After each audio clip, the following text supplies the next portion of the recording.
Dans l'insomnie, il fallait marcher. Il fallait rejoindre ces types là-bas qui marchaient dans le même sens. Il fallait aussi que je me souvienne de cette phrase annotée qui expliquait pourquoi on y allait et ce qui allait se passer. C'était important. On nous donnerait un papier.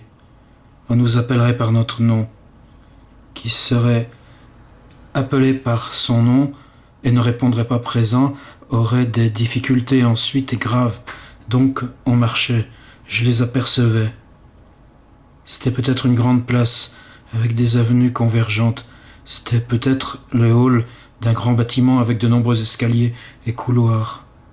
Dans l'insomnie, les raisons de tout cela étaient claires. C'était lié à ce voyage que je devais faire le lendemain, et pendant lequel, maintenant, j'écris.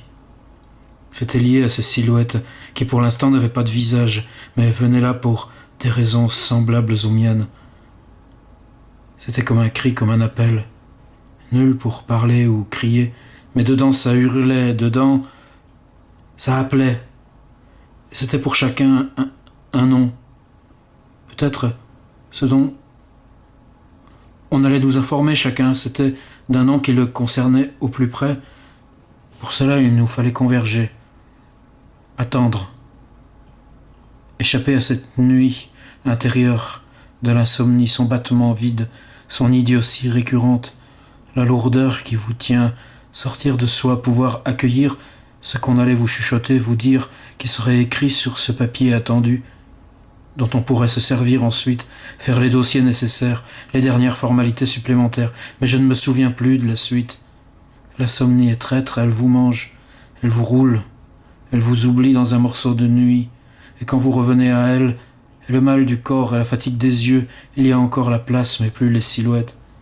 C'est trop tard, vous avez tout manqué. Il faudrait s'en souvenir, en fait, de la phrase, des visages, des silhouettes, des formalités, de ce qu'on a manqué. Et pourquoi s'en souvenir maintenant? Je n'obéirai pas, c'est ce que tu avais crié, toi, quand tout avait cessé. L'inverse, c'est sûr, de ce qu'il fallait. Puis voilà. Ce qu'il aurait fallu savoir. On ne le saura pas.